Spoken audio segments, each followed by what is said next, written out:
আমি যে পররাষ্ট্রনীতি সম্পর্কে বলতে চাই না। পলাতক আওয়ামী লীগকে ঘিরে ভারতে শুরু হয়েছে রাজনীতির নতুন খেলা। বিশেষ করে পশ্চিমবঙ্গের কলকাতায় বিপুল সংখ্যক আওয়ামী লীগ ও রোহিঙ্গা আশ্রয় নিয়েছে এমন অভিযোগ তুলে সেখানকার রাজ্য সরকারকে দুষছে বিজেপি। আমি এই প্রথম দেখলাম বিজেপি নেতারা বলছেন মমতা 2026 সালের নির্বাচনকে সামনে রেখে রাজ্যের মুসলমানদের ক্ষমতায়িত করছেন, সেই সঙ্গে দলে ভিড়াচ্ছেন বাংলাদেশ থেকে পালিয়ে আসা আওয়ামী লীগ নেতাকর্মী ও রোহিঙ্গাদের।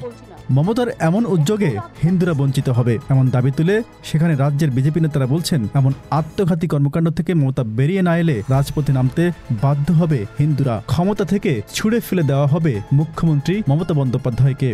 বিশ্লেষকরা বলছেন বাংলাদেশিদের জন্য ভারতীয় ভিসা বন্ধ করে যখন কলকাতায় অর্থনৈতিক মন্দা আমন্ত্রণ জানালো বিজেপি, ঠিক তখনই আবার রাজপথে মমতার বিরুদ্ধে হিন্দুদের খেপিয়ে তোলা হচ্ছে। এটি বিজেপির কূট কৌশলেরই অংশ। নিজ দেশের ক্ষতি করে হলেও বিজেপি পশ্চিমবঙ্গ বিধানসভা নির্বাচনে আসন বাড়াতে চায়। মূলত নিজের নাক কেটে অন্যের যাত্রা ভঙ্গ দেখার এই যে নেশা, সেটি হাসিনার কাছ থেকেই আমদানি করেছে নরেন্দ্র মোদী। Z News, Dhaka.